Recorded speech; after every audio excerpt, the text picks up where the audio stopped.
राजस्थान के गौरवशाली इतिहास और संस्कृति को राजस्थान के गौरवशाली इतिहास और संस्कृति को शब्दों में संभाले इतनी किसी कागज की चौड़ाई नहीं। राजस्थान के गौरवशाली इतिहास और संस्कृति को शब्दों में संभाले इतनी किसी कागज की चौड़ाई नहीं।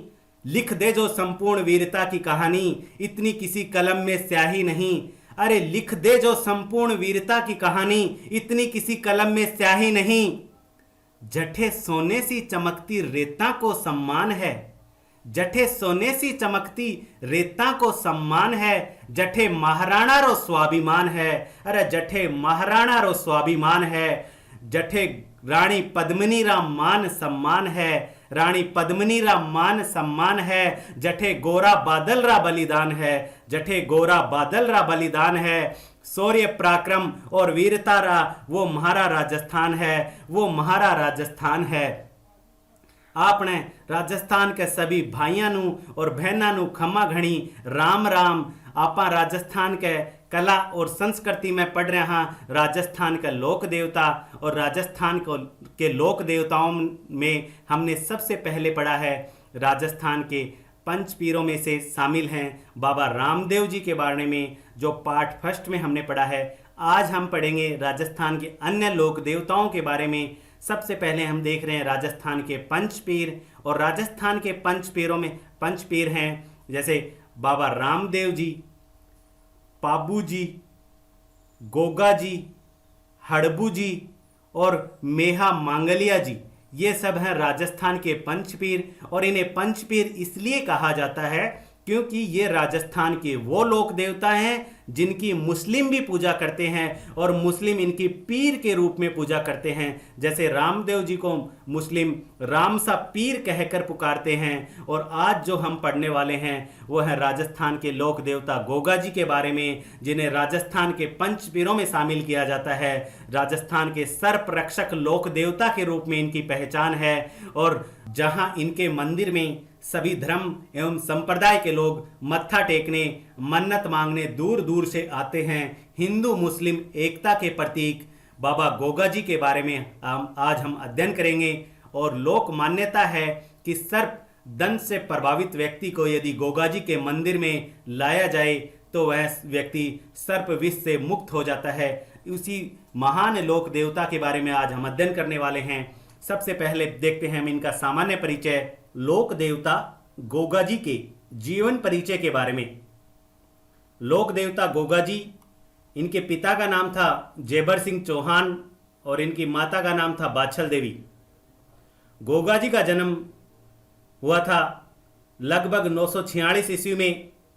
जो स्थान था वो था ददेरवा चूरू नामक स्थान पर लोक देवता गोगा जी का जन्म हुआ था। इनके जन्म से संबंधित एक कहानी है, जनश्रुतियां हैं, किंवदंती है कि जब जेबर सिंह चौहान और बाछल देवी का विवाह हुआ था उस समय कुछ वर्षों तक दोनों निसंतान थे।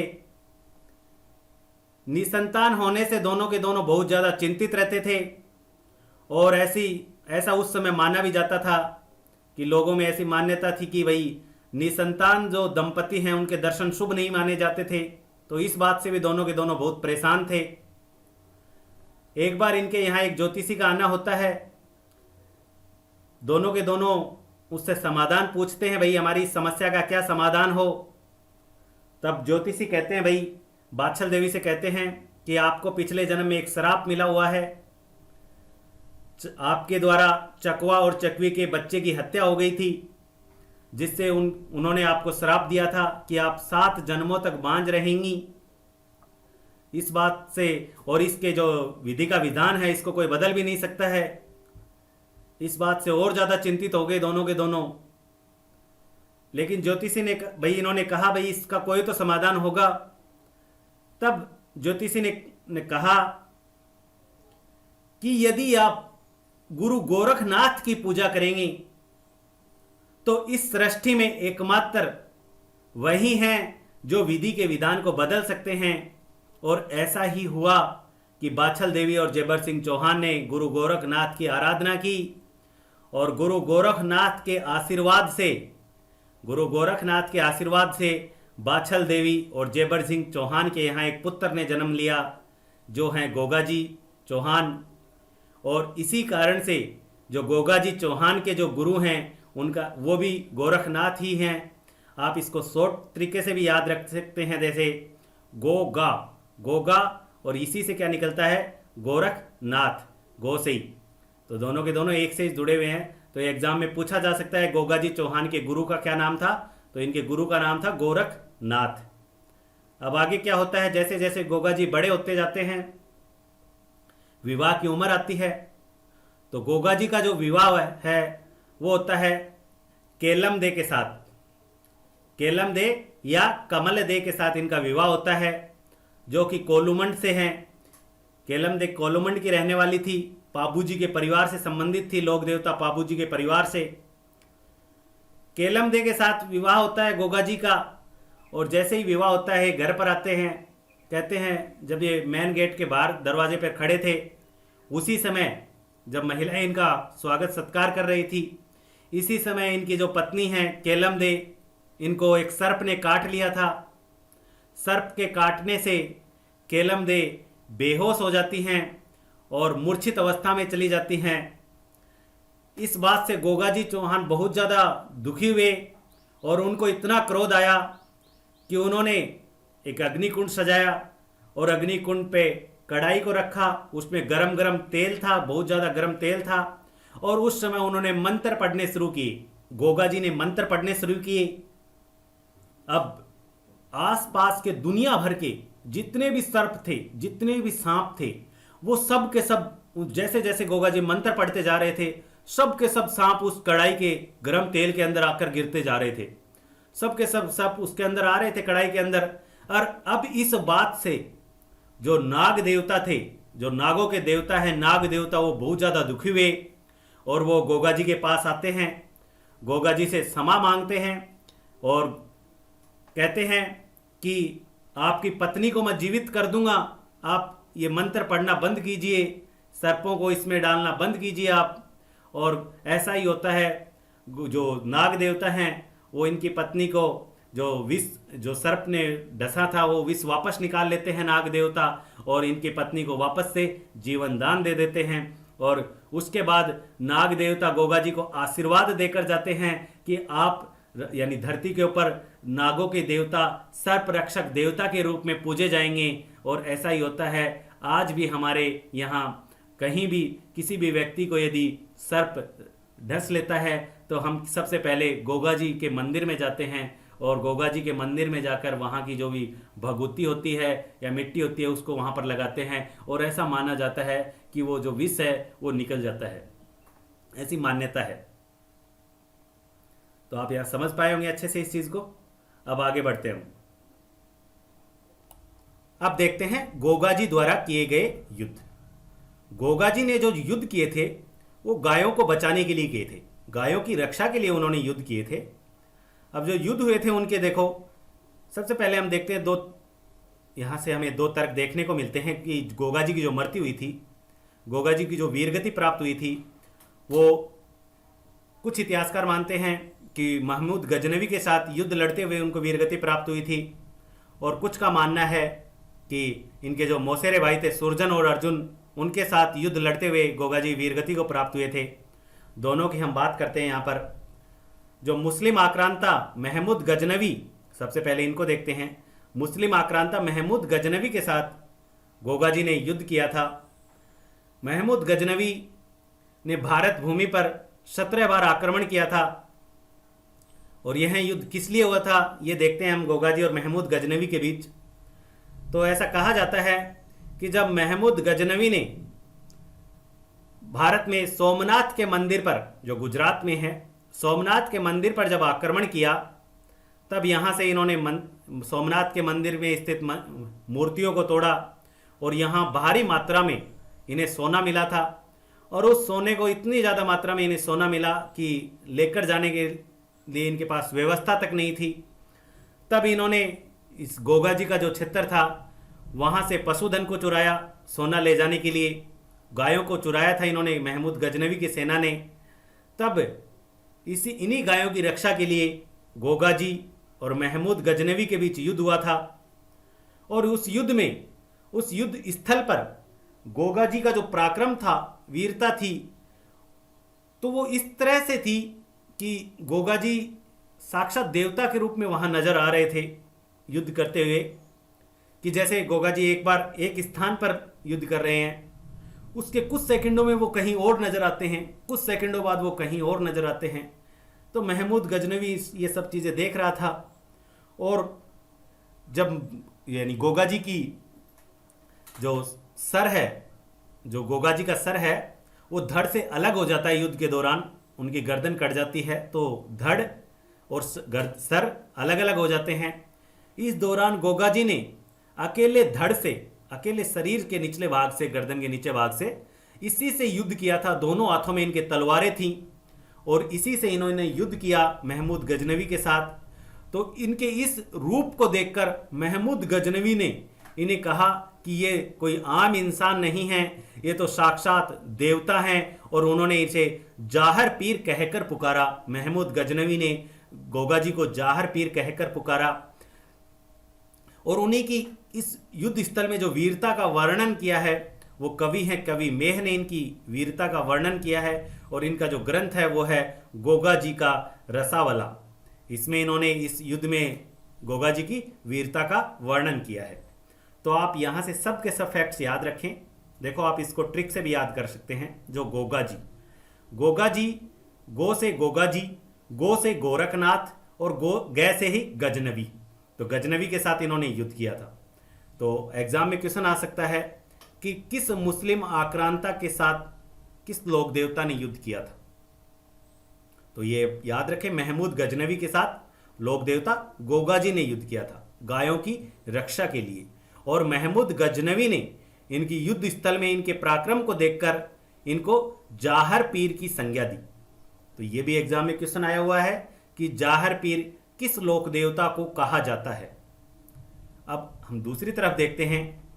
तो गोगा जी हैं, इनके जो मौसेरे भाई थे सुरजन और अर्जुन, मौसी के भाई थे इनके सुरजन और अर्जुन। इनके साथ इनका था जमीन का विवाद। जमीन का विवाद था। तो एक बार क्या होता है कि सुरजन और अर्जुन गोगा जी की गायें चुरा लेते हैं। और वो गायें चुराकर कहते हैं महमूद गजनवी की सेना में, या इनको ही देकर आ गए थे, इनके पास लेके चले गए थे। तो इन्हीं गायों की रक्षा के लिए गोगा जी ने सुरजन और अर्जुन के साथ युद्ध किया और कहते हैं वीरगति को प्राप्त हो गए। तो हमें यहाँ से दोनों के दोनों तर्क याद रखने हैं।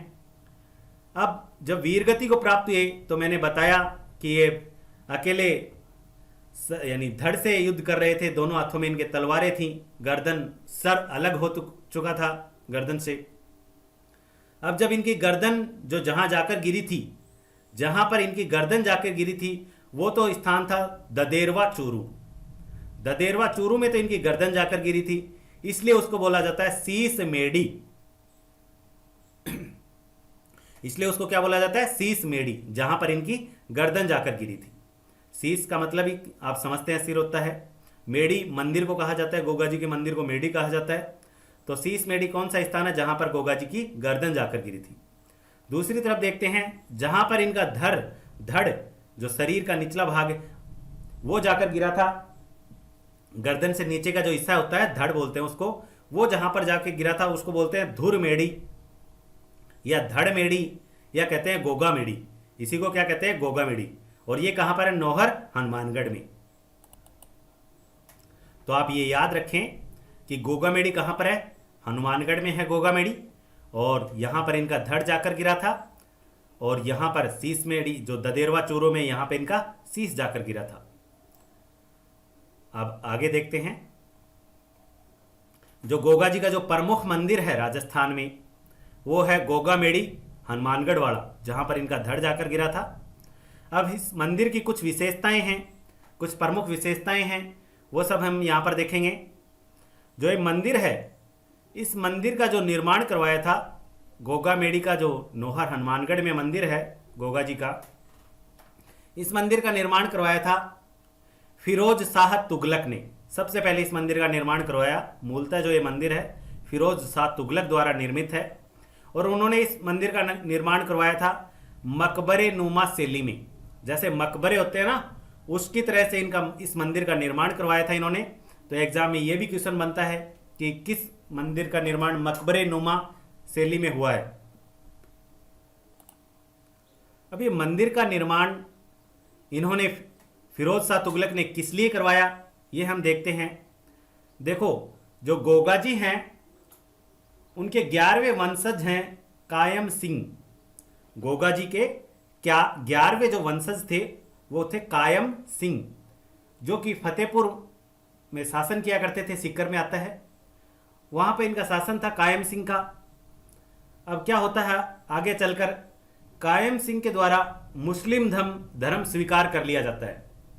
कायम सिंह जो गोगा जी के वंशज हैं उनके द्वारा मुस्लिम धर्म स्वीकार कर लिया जाता है। कुछ लोगों का ये मानना है कि इन्हें जबरदस्ती मुस्लिम धर्म स्वीकार करवाया गया था, लेकिन जैसा भी हो इन्होंने मुस्लिम धर्म स्वीकार कर लिया। अब जो कायम सिंह के जो वंशज थे वो कहलाए कायम खानी मुसलमान। अब कायम खानी मुसलमान किसके वंशज हो गए? गोगा जी के। इसीलिए कायम खानी जो मुसलमान है वो अपना पूर्वज मानते हैं गोगा जी को। अब फिरोज शाह तुगलक ने इस मंदिर का निर्माण इसलिए करवाया कि जब फिरोज शाह तुगलक को सेना में भर्ती करने के लिए कुछ जवान चाहिए थे, तब उनको इस जो सेना में जो भर्ती हुए थे वो थे कायम खानी मुसलमान।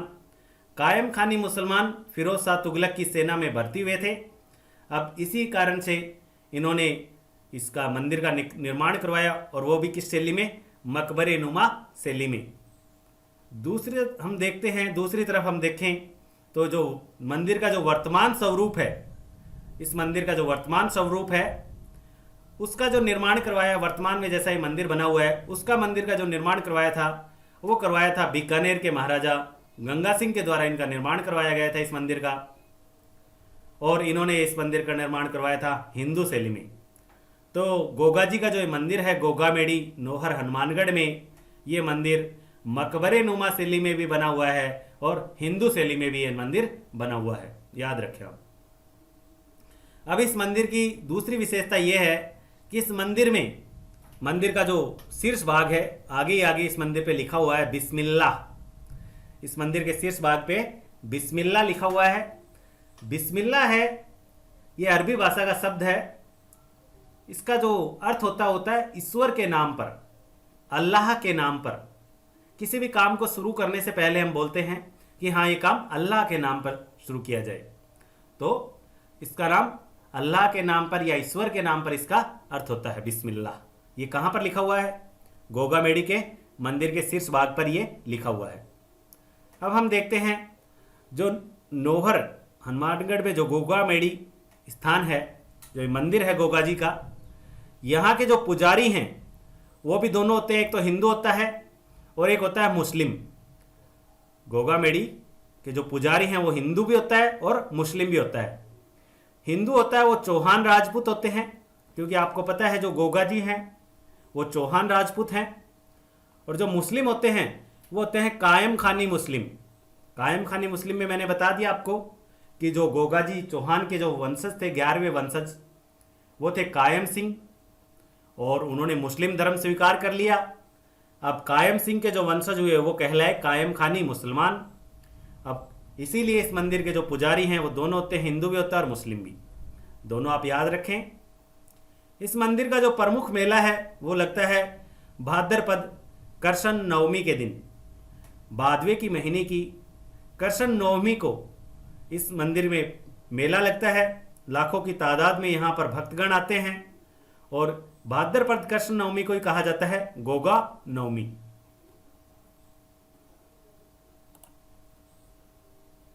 अब आगे देखते हैं अन्य जो तथ्य हैं महत्वपूर्ण गोगा जी से संबंधित। गोगा जी का एक मंदिर और बना हुआ है, किलोरियों की ढाणी सांचौर जालोर में इनका एक मंदिर बना हुआ है, जिसे कहा जाता है गोगा जी की ओल्डी। तो ये भी एग्जाम में क्वेश्चन पूछा जा सकता है कि गोगा जी की ओल्डी कहां पर है, तो ये है सांचौर जालोर में है। जो गोगा जी के मंदिर हैं वो गांव गांव ढाणियों ढाणियों में गोगा जी के मंदिर बने हुए हैं, क्योंकि जो खेजड़ी का वृक्ष होता है उसके नीचे इनके मंदिर बनते हैं, और खेजड़ी के वृक्ष के नीचे एक थान बना दिया जाता है, चबूतरा बना दिया जाता है, और उस चबूतरे पर एक चबूतरे के ऊपर, एक पत्थर के ऊपर सर्प की जो आकृति है उसको खुदवाया जाता है। तो इसको जो खेजड़ी के वृक्ष के नीचे गोगा जी का जो मंदिर बनता है, इसको क्या कहा जाता है? थान कहा जाता है। और यहाँ पर क्या होता है कि जो पत्थर के ऊपर सांप की आकृति अंकित करवाई जाती है और उसकी पूजा की जाती है। इसीलिए कहा जाता है, क्योंकि हर गांव गांव में इनके मंदिर है, तो इसलिए कहा जाता है गांव गांव गोगो और गांव गांव खेजड़ी। तो आपको मिलेगी, हर गांव में खेजड़ी का वृक्ष मिलता है, और खेजड़ी के वृक्ष के नीचे गोगा जी के जो थान होते हैं, तो इसीलिए कहा जाता है गांव गांव गोगो और गांव गांव खेजड़ी। गोगा जी की जो घोड़ी है उसका नाम था नीली घोड़ी। गोगा जी की घोड़ी का नाम नीली घोड़ी था, जिसे गोगा बप्पा भी कहा जाता है। नीली घोड़ी को क्या किस नाम से पुकारा जाता है? गोगा बप्पा के नाम से। किसान होता है वो फसल जोतते समय अच्छी फसल के अनुमान से, भाई मेरे खेत में अच्छी फसल हो, तो इसलिए वो क्या करता है, जो हल होता है, हल और हाली यानी स्वयं के किसान हल जोतते समय हल और हाली पर गोगा जी के नाम की 9 गांठों वाली राखी बांधता है, जिसे गोगा राखड़ी कहा जाता है। ये भी आप याद रखें, गोगा राखड़ी क्या है? किसान हल जोतते समय हल और हाली यानी स्वयं पर और हल पर गोगा जी के नाम की 9 गांठों वाली राखी बांधता है, जिसे क्या कहा जाता है? गोगा राखड़ी कहा जाता है। रक्षाबंधन के दिन जो राखी बांधी जाती है, वो भी गोगा नवमी के दिन क्या करते हैं? गोगा जी को अर्पण कर दी जाती हैं। अब जो कायम खानी मुसलमान मैंने बताया, कायम खानी मुसलमान क्या करते हैं? गोगा जी को अपना पूर्वज मानते हैं। समझ गए होंगे आप बहुत अच्छे से इसको। तो ये सब था गोगा जी के बारे में। इनके अलावा गोगा जी के बारे में कुछ भी महत्वपूर्ण नहीं है। जितने भी महत्वपूर्ण पहलू थे उन सब पे हमने बात की, विस्तार से इसका अध्ययन किया। आप इनके अच्छे से नोट्स बनाएं और इनको याद करें। उसके बाद हम देखते हैं जो अन्य लोक देवता हैं, अन्य जो पंचपीर हैं। तो हमने एक तो रामदेव जी के बारे में अध्ययन कर लिया है, उसके बाद गोगा जी के बारे में अध्ययन कर लिया है।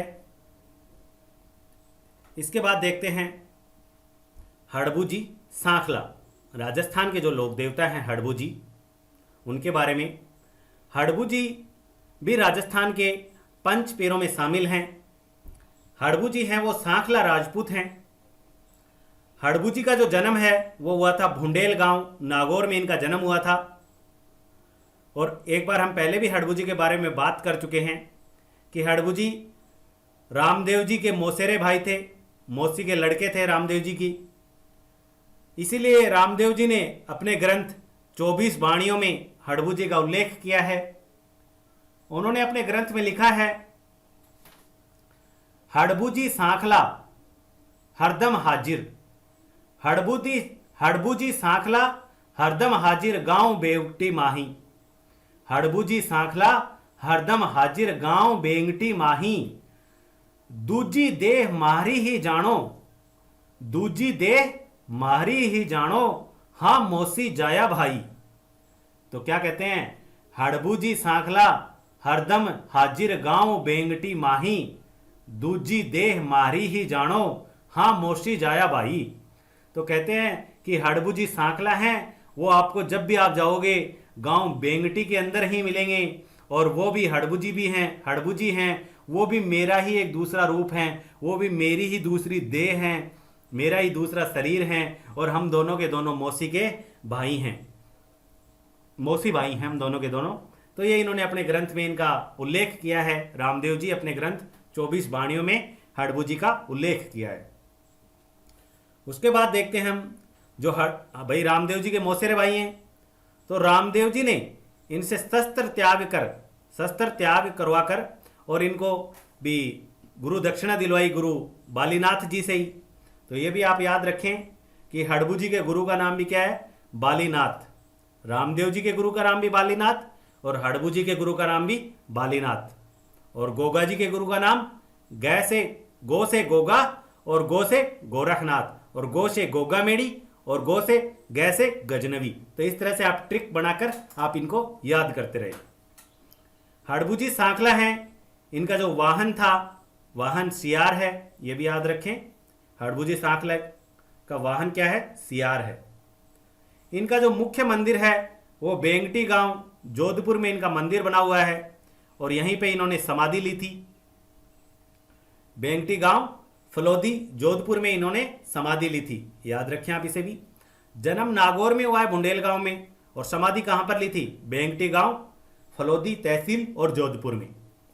ये और समाधि स्थल पर इनका मुख्य मंदिर बनवाया गया था। अब यहां पर इनकी बैलगाड़ी की पूजा की जाती है।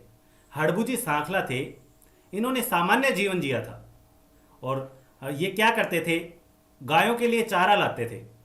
और गाय भी कैसी गाय? जो भाई चलने फिरने में असमर्थ थी, जो गायें जो चल फिर नहीं सकती थी, उन गायों के लिए अपनी बैलगाड़ी से हरा चारा लेकर आते थे और उन गायों को खिलाते थे।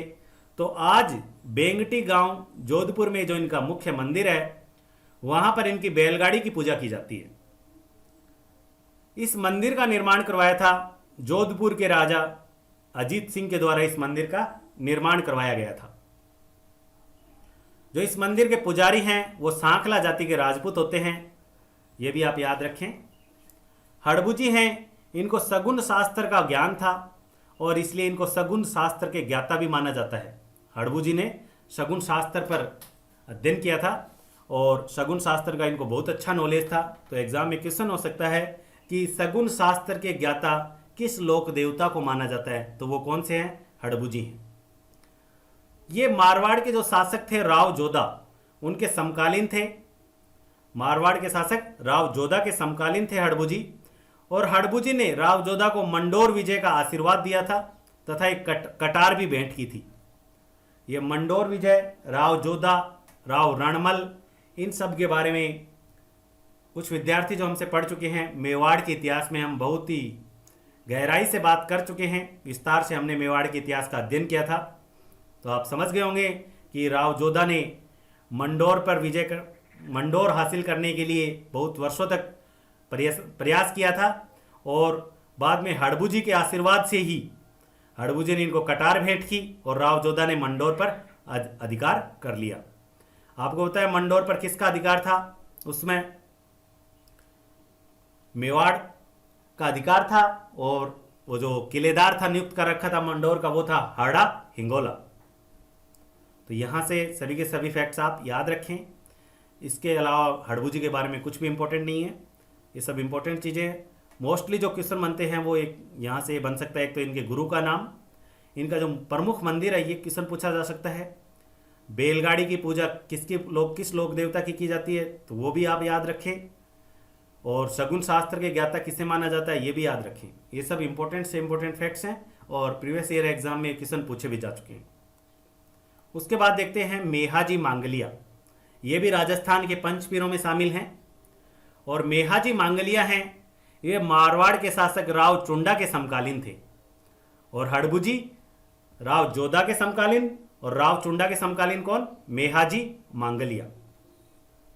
मेहाजी मांगलिया हैं, इनका जो मुख्य मंदिर बना हुआ है वो बना हुआ है बापेणी गांव जोधपुर में इनका मंदिर बना हुआ है। इनके जो पुजारी होते हैं मांगलिया जाति के राजपूत होते हैं और ऐसा माना जाता है जो इनके बोपे होते हैं उनकी वंशवृद्धि नहीं होती, उनके संतान नहीं होती, वो गोद लेकर ही अपनी आगे पीढ़ी को बढ़ाते हैं। मेहाजी मांगलिया है, इनका जो प्रमुख मेला है वो लगता है भाद्रपद कृष्ण अष्टमी को इनका मेला लगता है। और मांगलिया जाति के इष्ट देव हैं, ये तो आपको नाम से ही पता चल रहा है। मेहाजी मांगलिया, उनके घोड़े का नाम था किरड काबरा। तो ये भी एग्जाम में क्वेश्चन पूछा जा सकता है कि किरड काबरा किस लोक देवता के घोड़े का नाम था, या मेहाजी मांगलिया के घोड़े का नाम क्या था? तो वो था किरड काबरा। मेहाजी मांगलिया है, इन्होंने भी गायों की रक्षा के कारण गायों की रक्षार्थी अपने प्राणों को त्याग दिया था, वीरगति को प्राप्त हुए थे। और जैसलमेर के शासक राणंग देव भाटी के साथ युद्ध लड़ते हुए वीरगति को प्राप्त हुए थे। और इस युद्ध का कारण भी क्या था? गायों की रक्षा करना। तो हमने देखा कि बहुत से लोक देवता हैं जिन्होंने गायों की रक्षार्थी अपने प्राणों का न्यौछावर किया है। तो उस समय में क्या था, गायों की बहुत ज़्यादा महत्व हुआ करता था, गायों का पशुधन का बहुत ज़्यादा महत्व हुआ करता था। इसलिए जितने भी युद्ध लोक देवताओं ने लड़े हैं मोस्टली गायों के ऊपर ही लड़े हैं। अब हम देखते हैं कि जो टॉपिक हमने पढ़ा है उससे संबंधित एग्जाम में कौन कौन से क्वेश्चन पूछे गए हैं। इन क्वेश्चंस का आप कमेंट बॉक्स में लिखकर आंसर दें। हमारा पहला क्वेश्चन है क्वेश्चन नंबर 1, जाहर पीर के नाम से कौन से लोक देवता को जाना जाता है। ये ग्राम सेवक एग्जाम 2010 में पूछा गया है क्वेश्चन। तो जाहर पीर के नाम से किस लोक देवता को जाना जाता है। ऑप्शन ए है रामदेव जी, ऑप्शन बी है देव नारायण जी, ऑप्शन सी है गोगा जी और ऑप्शन डी है हड़बू जी। अपना आंसर कमेंट बॉक्स में लिखते रहें।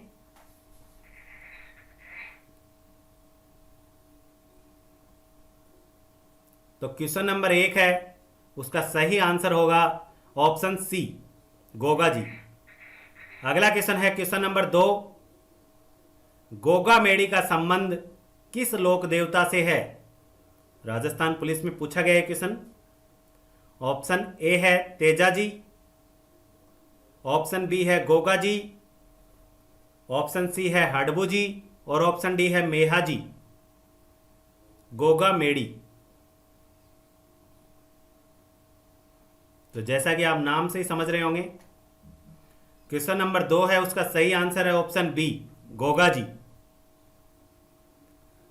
आगे देखते हैं क्वेश्चन नंबर 3, राजस्थान का वह लोक देवता जिसने महमूद गजनवी के साथ युद्ध किया था। राजस्थान पुलिस में पूछा गया क्वेश्चन भी। ऑप्शन ए है रामदेव जी, ऑप्शन बी है देव जी, ऑप्शन सी है तेजा जी और ऑप्शन डी है गोगा जी।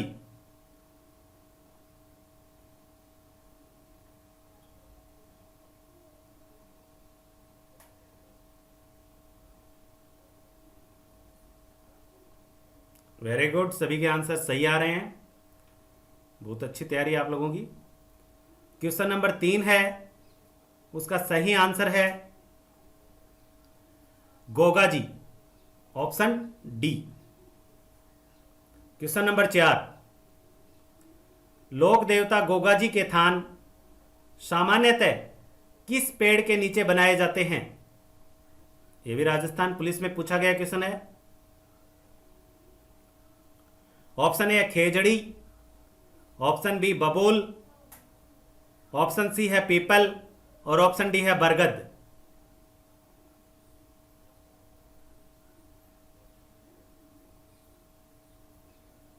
अपने आंसर लिखते रहें।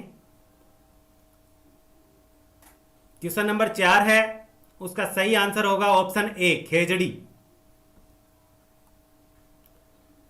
अगला क्वेश्चन है क्वेश्चन नंबर 5,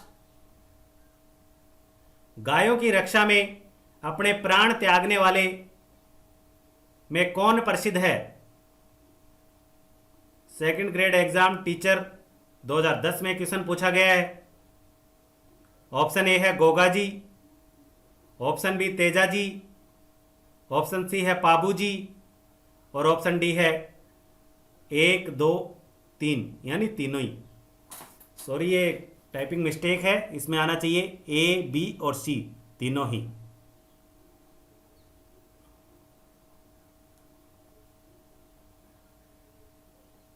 बताइए क्वेश्चन नंबर 5। तो क्वेश्चन नंबर 5 है उसका सही आंसर होगा ऑप्शन डी, तीनों। अगला क्वेश्चन देखते हैं, ये दोनों हमें पढ़ेंगे अभी आगे चलकर हम। अगला क्वेश्चन देखते हैं क्वेश्चन नंबर 6, गोगा जी का मेला किस महीने में भरता है। ये भी टीचर एग्जाम 2013 में पूछा गया है, सेकंड ग्रेड एग्जाम 2013।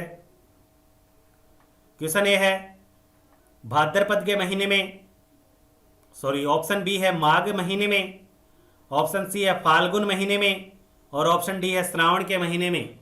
कब लगता है गोगा जी का मेला।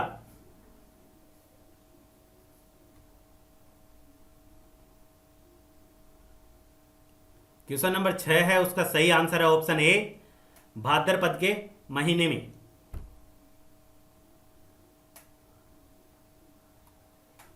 क्वेश्चन नंबर 7, वह लोक देवता जो मुस्लिम आक्रांता से गाय छुड़ाते हुए मारे गए थे। ये क्वेश्चन पूछा गया है ग्राम सेवक एग्जाम में। ऑप्शन ए है Goga ji, option B Ramdev ji, option C वनराज जी और ऑप्शन डी है देव नारायण जी।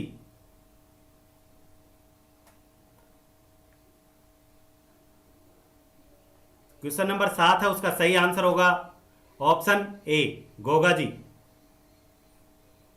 अगला क्वेश्चन है क्वेश्चन नंबर 8, सर्पदंश इलाज के लिए कौन से देवता पूजे जाते हैं। यह भी ग्राम सेवक 2010 में क्वेश्चन पूछा गया है। ऑप्शन ए है गोगा जी, ऑप्शन बी है तेजा जी, ऑप्शन सी है रामदेव जी और ऑप्शन डी है हड़बू जी।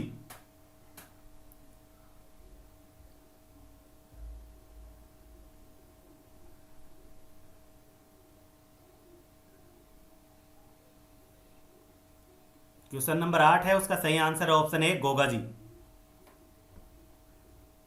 अगला क्वेश्चन देखते हैं क्वेश्चन नंबर 9, मेहाजी मांगलिया के घोड़े का क्या नाम था। ऑप्शन ए है Leela, option B Leelan, option C Kiran Kabra और ऑप्शन डी है नीला।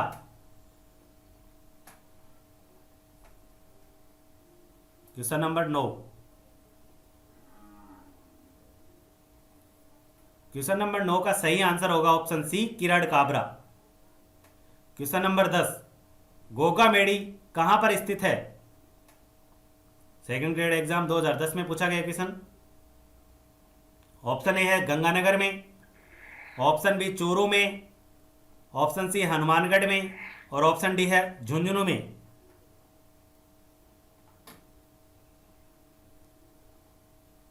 क्वेश्चन नंबर 10 है, उसका सही आंसर है ऑप्शन सी हनुमानगढ़ में। तो आज की क्लास में इतना ही, नेक्स्ट हम कल पढ़ेंगे। Thank you all of you.